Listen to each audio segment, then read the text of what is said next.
Di dunia yang tak pernah benar-benar diam, di mana semua orang berbicara, berdebat, bereaksi, masih adakah ruang untuk mendengar?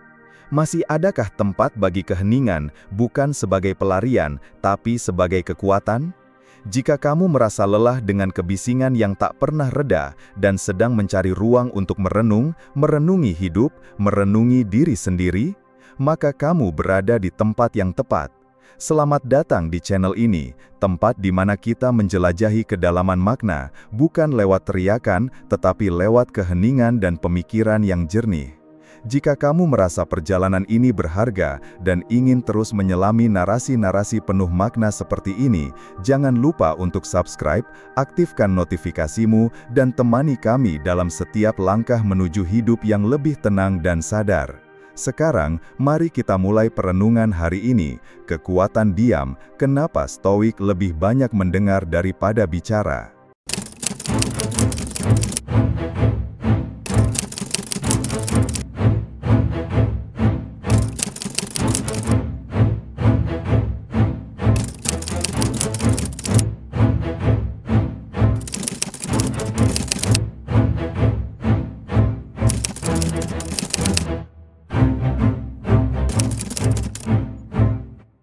Pernahkah kau merasa bahwa dunia ini terlalu bising?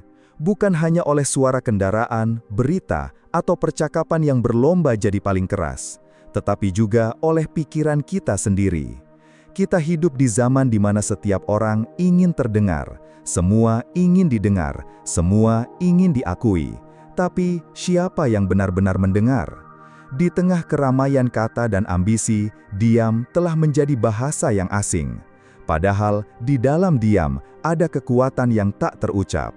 Ada ruang yang luas untuk memahami, bukan hanya orang lain, tetapi juga diri kita sendiri. Stoikisme, filsafat kuno yang lahir dari pergolakan batin dan kehidupan yang tak selalu bisa dikendalikan, menawarkan sesuatu yang radikal. Bahwa, untuk hidup dengan damai, kita tidak perlu banyak berkata-kata. Kita perlu mendengar, dan lebih dari itu, kita perlu hening. Tapi, mengapa? Apakah diam hanya tentang menahan lidah? Ataukah ada kebijaksanaan tersembunyi, tidak langsung bereaksi, tidak tergesa menanggapi, tidak terburu menghakimi? Zeno, pendiri Stoikisme, pernah berkata, "Kita diberi dua telinga dan satu mulut agar kita lebih banyak mendengar daripada berbicara." Bukan sekedar anjuran moral, tapi sebuah prinsip hidup. Diam bukan kelemahan, diam adalah kekuatan untuk mengolah dunia luar sebelum dunia luar itu menguasai batin kita. Manusia modern terbiasa untuk menanggapi segala sesuatu jadi kompetisi pendapat, siapa yang paling benar, siapa yang paling keras, siapa yang paling cepat membalas. Tapi jarang ada yang bertanya, apakah aku benar-benar mengerti? Mengapa kita merasa harus segera menjawab, segera mengoreksi, segera membalas, bahkan sebelum hati kita siap?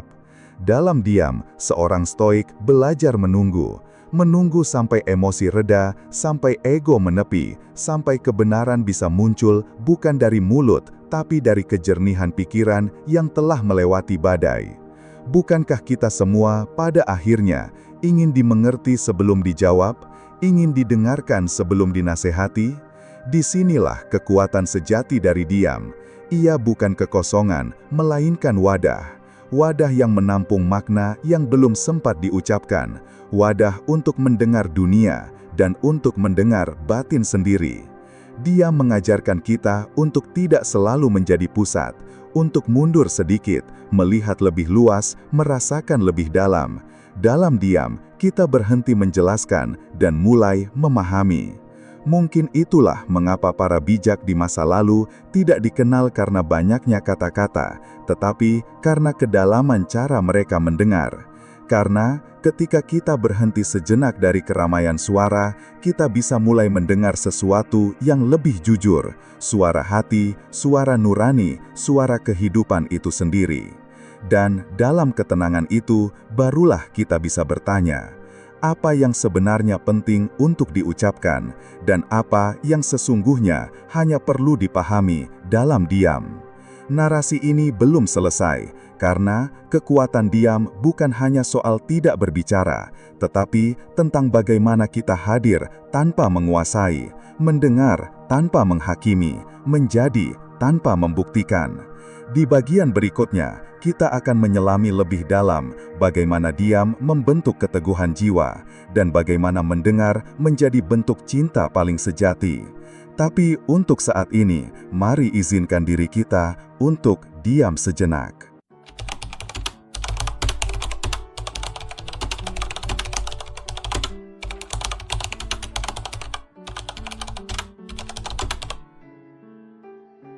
Dalam bagian sebelumnya, kita telah menyentuh makna dari diam, bukan sebagai kekosongan, tetapi sebagai ruang untuk mengerti, ruang untuk hadir sepenuhnya, tanpa tergesa-gesa ingin didengar.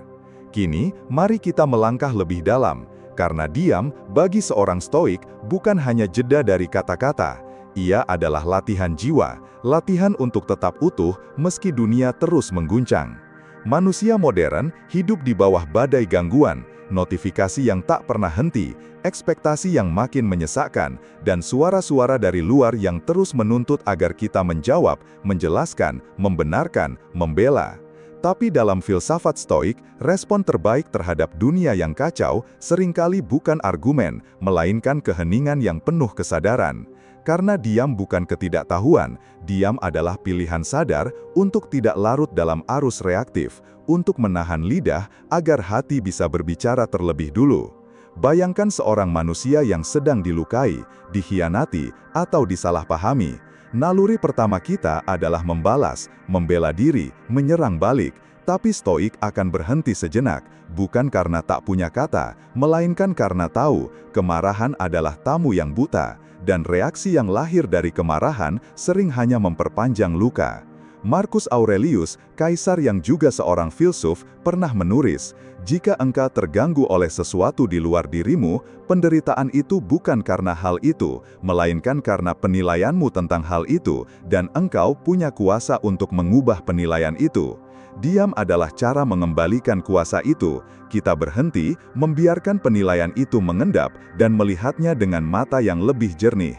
Bukan karena kita lemah, tetapi karena kita memilih untuk bijak. Dan disinilah kekuatan mendengar menjadi penting. Ketika kita diam, kita mulai mendengar apa yang sebelumnya tertutup oleh suara-suara, rasa takut orang lain, kesedihan yang tak sempat terucap, kerinduan yang disembunyikan di balik kemarahan. Mendengar bukan berarti kita setuju, bukan berarti kita menyerah, tapi mendengar adalah keberanian untuk benar-benar hadir tanpa harus selalu membalas. Bukankah itu yang paling kita rindukan dari orang-orang yang kita cintai? Seseorang yang tak buru-buru mengoreksi, tak cepat-cepat memberi solusi, melainkan cukup duduk bersama luka kita dan memberi ruang untuk bernapas. Filosofi stoik bukan tentang menjauh dari dunia, melainkan tentang berani masuk ke dalam dunia tanpa kehilangan kedamaian batin. Dan dalam dunia yang penuh kegaduhan ini, diam adalah pelindung. Ia membungkus kita dalam jarak yang sehat, antara peristiwa dan reaksi, antara impuls dan pilihan. Karena bukan hal-hal di luar yang membuat kita menderita, tetapi cara kita meresponsnya, dan respons terbaik seringkali dimulai dengan diam. Diam yang tidak dingin, tetapi hangat dan sadar. Diam yang tidak menjauhkan, tetapi mendekatkan pada makna, pada diri, pada sesama. Maka setiap kali kau tergoda untuk membalas, untuk membuktikan bahwa kau benar, untuk melawan agar tak disalahkan, cobalah berhenti, tarik napas, tanyakan pada dirimu, apakah ini perlu diucapkan? Apakah ini akan membuatku atau orang lain lebih bijak? Dan jika jawabannya tidak, maka mungkin diam adalah pilihan paling berani. Karena dalam diam, kita tidak kehilangan suara, kita justru menemukan suara yang lebih sejati. Di bagian ketiga nanti, kita akan menyelami lebih jauh tentang bagaimana diam bukan hanya kekuatan pribadi, tetapi juga alat untuk menyembuhkan, membangun koneksi yang lebih dalam, dan menemukan makna yang tak terlihat di balik kata-kata. Tapi untuk sekarang, biarkan kita merenung di hening ini, karena di sana kita sedang belajar menjadi manusia.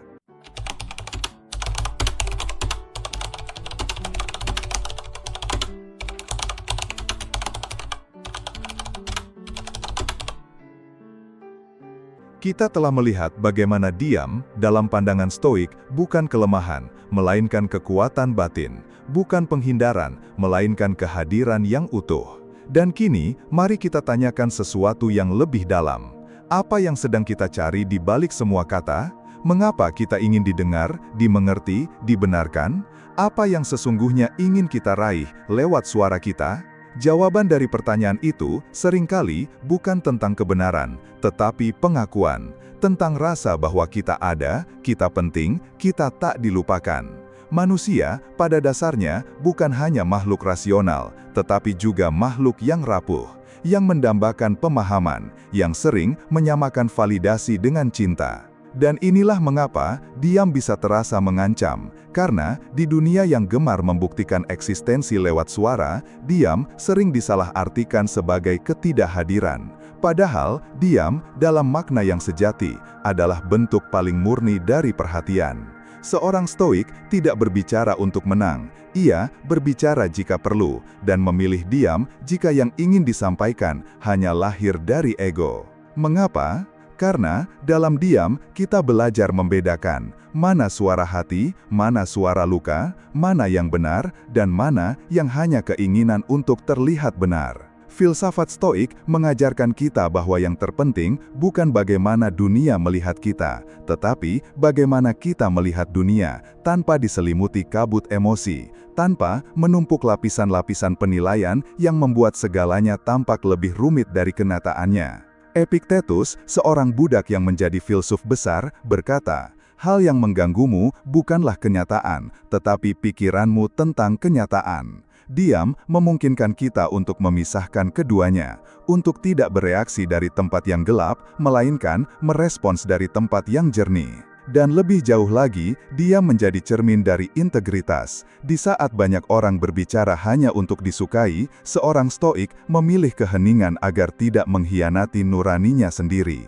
Inilah ujian moral yang lebih dalam. Mampukah kita bertahan di dalam sunyi dan tetap merasa utuh, bahkan tak ada yang memuji atau mendengar? Di titik ini, diam bukan lagi hanya sarana, tetapi laku hidup. Laku yang menjaga kita dari menjadi budak emosi, dan menjaga orang lain dari luka yang bisa lahir dari kata-kata tergesa. Dalam keheningan itu, lahirlah ketegasan yang lembut, kesabaran yang bukan pasrah, tapi pilihan sadar untuk tidak menyakiti. Karena tak semua kebenaran perlu diucapkan, tak semua luka perlu dibalas, dan tak semua konflik perlu dimenangkan. Seringkali yang kita perlukan bukan kemenangan, tetapi kedamaian. Dan kedamaian tidak datang dari mulut, tetapi dari batin yang telah dilatih untuk tidak selalu ingin menang.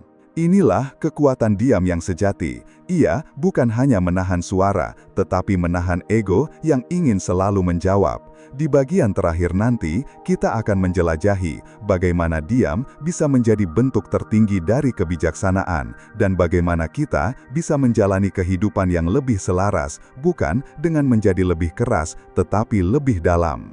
Untuk sekarang, mari kita diam sejenak lagi, bukan karena kita tak punya jawaban, tapi karena kita sedang belajar menemukan pertanyaan yang lebih penting. Kini kita sampai di ujung perjalanan ini. Sebuah perjalanan melalui kata-kata tentang kekuatan sesuatu yang justru tak bersuara. Kita telah menelusuri bagaimana diam bukan bentuk kelemahan, melainkan pilihan sadar untuk hadir lebih utuh. Kita belajar bahwa mendengar bukan tindakan pasif, tetapi laku jiwa yang paling aktif, karena ia menuntut keberanian untuk tidak menempatkan diri di pusat segalanya. Dan sekarang, mari kita tutup perjalanan ini dengan satu pertanyaan sederhana namun dalam. Apa makna menjadi manusia bila kita tidak pernah memberi ruang bagi keheningan?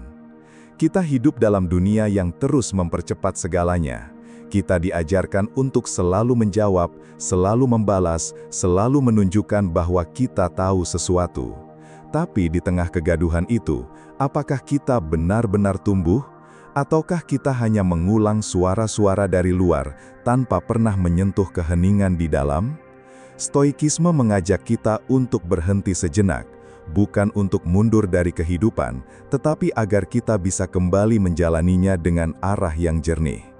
Dalam diam, kita menyadari bahwa tak semua pertanyaan butuh jawaban.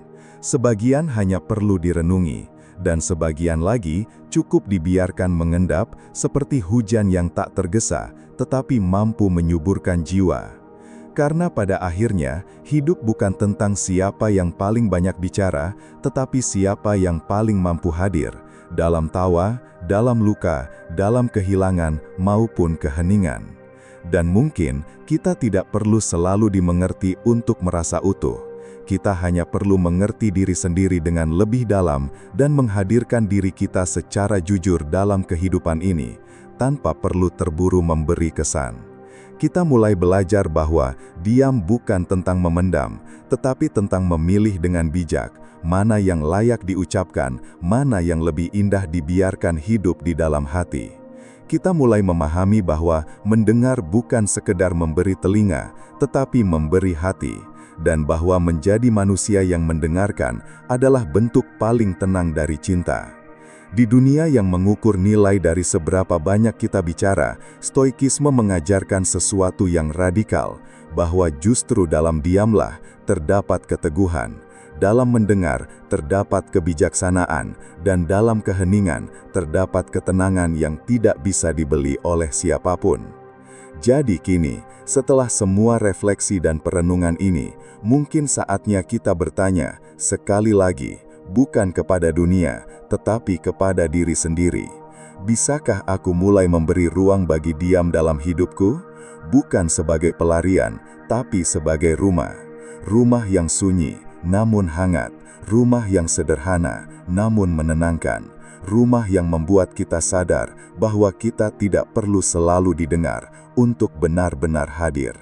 Karena diam yang sejati bukan kekosongan, ia adalah bentuk keberadaan yang paling penuh. Dan di sanalah, di tengah keheningan yang lembut, kita mulai benar-benar mendengar hidup itu sendiri.